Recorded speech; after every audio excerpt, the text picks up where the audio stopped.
வணக்கம். இன்றைய நாள் அனைவருக்கும் இனிய நாளாக அமைய வாழ்த்துக்கள். காலை உணவு திட்டம் குழந்தைகளின் கவனம், நினைவாற்றல் மற்றும் கற்றல் திறனை மேம்படுத்துகிறது என முதல்வர் ஸ்டாலின் கூறியுள்ளார். தனக்கு கல்வி கற்றுக் கொடுத்த தலைமை ஆசிரியரையே மோசடி செய்த உதவி ஆய்வாளர் மீது நடவடிக்கை எடுக்க கோரி தலைமை ஆசிரியர் தாக்கல் செய்த மனு மீது வழக்கு பதிவு செய்யப்பட்டுள்ளது. இந்த வழக்கில் அரசு தரப்பில் தகவல் வழக்கை முடித்து வைத்து உயர்நீதிமன்ற மதுரை கிளை உத்தரவிட்டுள்ளது. ஆபாச படம் பார்க்கும் மனைவியிடமிருந்து விவாகரத்து கேட்ட கணவருக்கு ஐகோர்ட் மதுரை கிளை செக் வைத்துள்ளது. பெண் மனைவியாகிவிட்டார் என்பதற்காக அவரது அடிப்படை உரிமைகளை மறுக்க முடியாது என உயர்நீதிமன்ற மதுரை கிளை அதிரடியாக தெரிவித்துள்ளது. ரூபாய் 1000 கோடி முறைகேடு புகாரில் அண்ணாமலை தம்பி நீங்க போராடக்கூடாது, நாங்க தான் போராட வேண்டும் என நாம் தமிழர் கட்சி ஒருங்கிணைப்பாளர் சீமான் தெரிவித்துள்ளார். சென்னை கொருக்குப்பேட்டை வழியாக ரயில் ஒன்று சென்று கொண்டிருந்தது. அந்த ரயிலில் நூற்றுக்கணக்கான பயணிகள் பயணம் செய்த நிலையில் வட மாநிலத்தை சேர்ந்த ஒருவர் தனது பையை ரயிலில் உள்ள அபாய சங்கிலியில் தொங்கவிட்டுள்ளார். இதனால் ரயில் உடனடியாக கொருக்குப்பேட்டையில் நிறுத்தப்பட்ட நிலையில் பல பயணிகள் அவதியுற்றனர். வடசென்னை அனல் மின் நிலையம் நிலை 3 ஏற்பட்ட சிறு தொழில்நுட்ப கோளாறுகள் சரி செய்யப்பட்டு மீண்டும் மின் உற்பத்தி சோதனை ஓட்டம் தொடங்கியது. மதுரையில் சிறந்த பல்கலை கல்லூரி என உயர்கல்வி நிறுவனங்கள் தொடர்பான NIRF தரவரிசை பட்டியலை நடப்பாண்டு வெளியிட ஐகோர்ட் கிளை இடைக்கால தடை விதித்தது.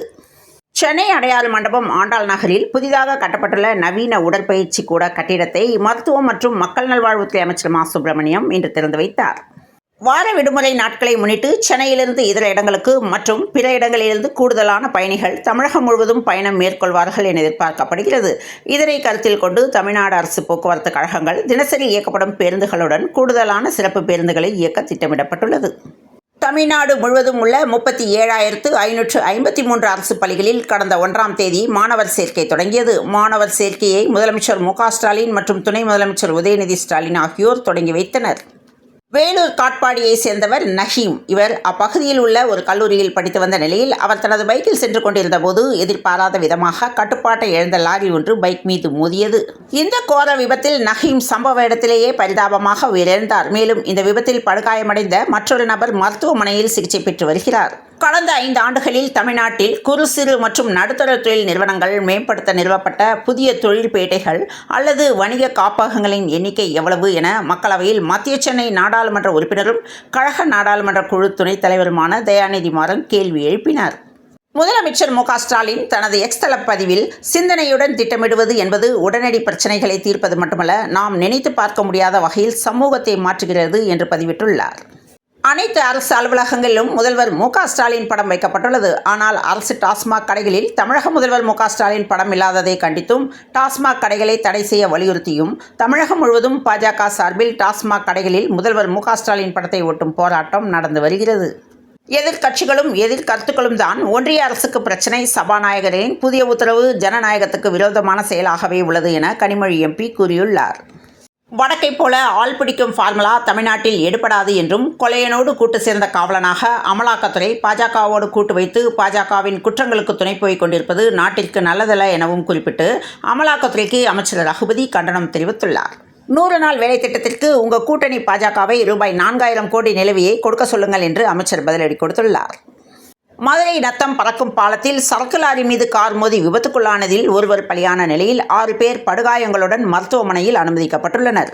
பாஜகவின் பாசிச நடவடிக்கை தமிழ்நாட்டில் ஈடுபடாது என்று ED விசாரணை குறித்து அமைச்சர் ரகுபதி அறிக்கை விடுத்துள்ளார். பாஜகவின் அடியாளாக அமலாக்கத்துறை செயல்படுகிறது என அமைச்சர் ரகுபதி விமர்சனம் செய்துள்ளார். சங்கரன் கோவிலில் இருதரப்பு மோதலில் 3 பேர் கொலை செய்யப்பட்ட வழக்கில் 4 பேருக்கு விதிக்கப்பட்ட மரண தண்டனையை ஆயுள் தண்டனையாக குறைத்து ஐகோர்ட் மதுரை கிளை உத்தரவிட்டுள்ளது. மக்கள் நீதி மய்யத்தின் தலைவர் கமலஹாசன் தலைமையில் கட்சியின் நிர்வாக குழு மற்றும் செயற்குழு கூட்டம் நடைபெறவுள்ளது. கரூரில் காய்கறி தோட்டம், மீன்குட்டை, மரங்களுக்கு பெயர் பலகை அரசு பள்ளியின் புதிய முயற்சி. தமிழக அளவில் செயல்பட்டு வரும் பசுமை பள்ளிகளில் மாவட்ட அளவில் சிறப்பாக செயல்படும் பள்ளியை தேர்வு செய்து அவர்களுக்கு சென்னையில் நடைபெற்ற நிகழ்ச்சியில் தமிழக துணை முதல்வர் உதயநிதி ஸ்டாலின் சான்றிதழ்களை வழங்கினார். தமிழ்நாட்டை அமளிக்காடாக மாற்றியிருக்கும் திமுக அரசு என்று OPS குற்றம் சாட்டியுள்ளார். தமிழ்நாட்டில் கொடிகட்டி பறக்கும் சமூக விரோத செயல்களுக்கு முற்றுப்புள்ளி வைக்கவும் அரசு நடவடிக்கை எடுக்க வேண்டும் என தெரிவித்துள்ளார். ரயில்வே தேர்வு வாரியத்தின் தோல்வியை இது அப்பட்டமாக காட்டுகிறது என்றும் இனி வரும் காலங்களில் தமிழ்நாட்டிலேயே இத்தகைய தேர்வு மையங்களை ஒதுக்கீடு செய்ய வேண்டுமென இந்திய கம்யூனிஸ்ட் கட்சியின் மாநில தலைவர் முத்தரசன் கடுமையாக விமர்சித்துள்ளார். கோவை வடவள்ளி பகுதியைச் சேர்ந்தவர் சந்தோஷ்குமார், வயது 39.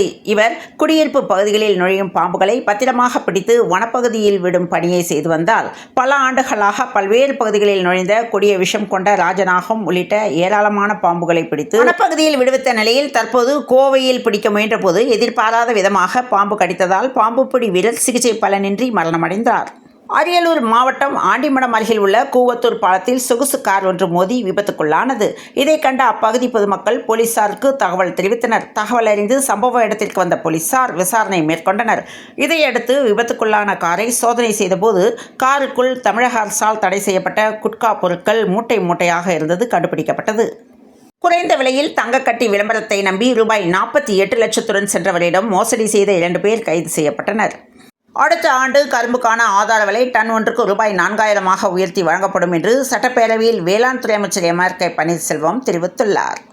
குற்றம் நடக்காமல் பார்ப்பதுதான் அரசின் கடமை. முந்தைய ஆட்சியின் ஒப்பிட்டு பேசுவது முறையல்ல என்றும் தங்கம் விலை நிலவரம் போல தினமும் கொலை நிலவரமும் உள்ளதாக தமிழக அரசு மீது EPS குற்றம் சாட்டியுள்ளார்.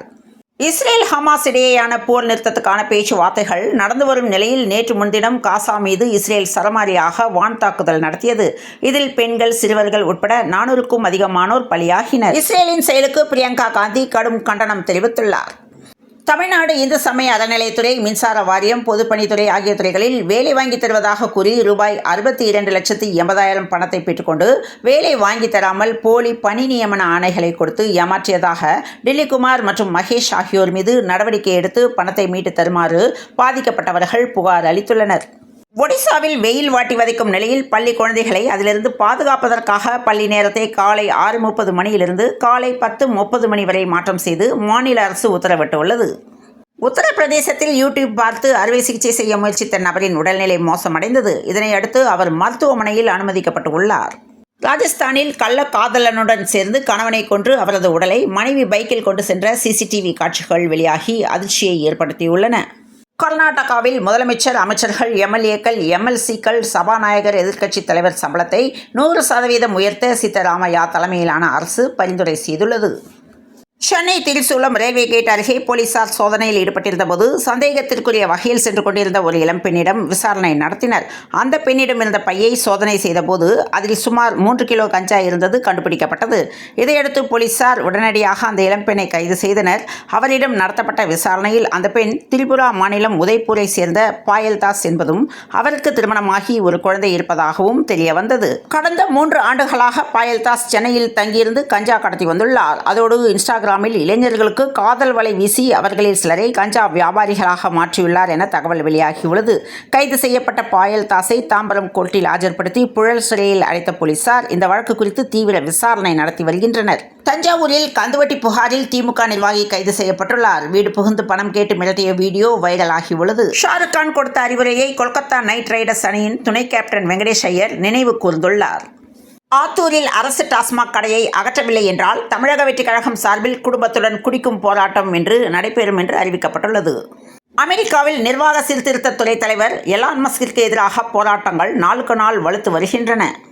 எதிர்க்கட்சியும் எதிர்கருத்துகளும் மத்திய அரசுக்கு பிரச்சனையாக உள்ளது என திமுக MP கனிமொழி கூறியுள்ளார். சிரியாவில் முன்னாள் அதிபர் பஷார் ஆல்-ஆசாத்தின் ஆட்சிக்கு எதிராக நடைபெற்ற உள்நாட்டு போர் துவங்கிய காலத்தில் அந்நாட்டிலிருந்த ஜெர்மனியின் தூதரகம் கடந்த 2012ஆம் ஆண்டு மூடப்பட்டது.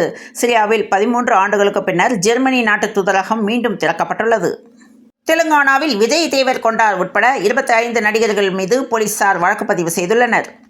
IPL 2025இல் நடுவராக விராட் கோலியின் முன்னாள் சக வீரர் களமிறங்குகிறார். சாம்பியன்ஸ் டிராபி தேர்வு பற்றி யோசித்து என் மீது அழுத்தம் கொடுக்க விரும்பவில்லை என்று சிராஜ் தெரிவித்துள்ளார். சமீபத்தில் முடிவடைந்த ICC சாம்பியன்ஸ் டிராபி கிரிக்கெட் தொடரில் ரோஹித் சர்மா தலைமையிலான இந்திய அணி இறுதிப் போட்டியில் நியூசிலாந்து அணியை 4 விக்கெட்டுகள் வித்தியாசத்தில் வீழ்த்தி பட்டம் வென்றிருந்தது. இந்த நிலையில் இந்திய அணிக்கு ரூபாய் 58 கோடியை BCCI அள்ளி கொடுக்கின்றது. நேற்றை விட இன்று தங்கம் விலை 1 கிராமுக்கு ரூபாய் 40, 1 பவுனுக்கு ரூபாய் 320 குறைந்துள்ளது. வெள்ளி விலை ரூபாய் 2 குறைந்துள்ளது. அதன்படி சென்னையில் இன்று 22 கேரட் ஆபரண தங்கத்தின் விலை 1 சவரன் ரூபாய் 66,160 ரூபாய்க்கும் 1 கிராம் 8,270 ரூபாய்க்கும் விற்பனையாகி வருகிறது. தமிழகத்தில் இன்று முதல் மார்ச் 25ஆம் தேதி வரை ஓரிரு இடங்களில் மிதமான மழைக்கு வாய்ப்பு உள்ளதாக சென்னை வானிலை ஆய்வு மையம் தகவல் தெரிவித்துள்ளது. தொடர்ந்து இணைந்திருங்கள் பிரபாஸ் கதவம் செய்திகளுடன். மீண்டும் மற்றொரு செய்தியில் சந்திப்போம். நன்றி, வணக்கம்.